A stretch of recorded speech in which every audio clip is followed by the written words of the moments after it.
வணக்கம். இப்போ நீங்கள் ஸ்க்ரீனில் பார்க்கக்கூடிய தொகுப்பு என்னென்னா, குறி சொல்லும் மந்திரம்.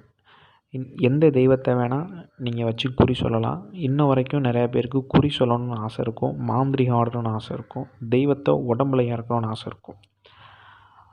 இந்த மந்திரம் தெய்வம் உங்ககிட்ட குறி சொல்லக்கூடிய மந்திரம். இதுக்கு அடிப்படையான விஷயம் என்ன அப்படி என்றால், நீங்கள் தியானம் பழகியிருக்கணும். நீங்கள் தியானம் பழகி இந்த மந்திரத்தை சித்தி பண்ணும்போது தெய்வம் தியானத்தில் ஒரு சில விஷயங்கள் உங்களுக்கு காட்டிட்டு போகும். பொதுவாகவே தியானம் ஆழ்நிலை தியானம் பண்ணும்போது நம்மளோட ஆத்மாவை தெய்வம் தொடர்பு கொண்டு நம்ம கேட்குற விஷயத்த சொல்லும்.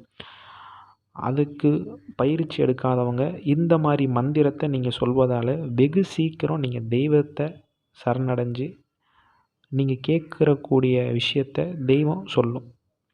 உங்களுக்கு நான் சொல்கிறது புரியும்னு நினைக்கிறேன். இந்த மந்திரத்தை இரவு வேளையில் மட்டும்தான் சொல்லணும். 6 மாத காலம் இந்த மந்திரத்தை நீங்கள் சொல்வதால் தெய்வம் உங்கள் உடம்புல ஆவகனமாகி நீங்கள் கேட்குற எல்லா விஷயத்துக்கும் குறி சொல்லும். நீங்கள் மனசில் ஒருத்தனை பார்த்து இவன் நினச்சாவே தெய்வம் உங்கள் மனசை கட்டி அதுக்கு உண்டான விடையை உங்களுக்கு கொடுத்துட்டு போகும். மீண்டும் அடுத்த காலையில் சந்திப்போம். நன்றி.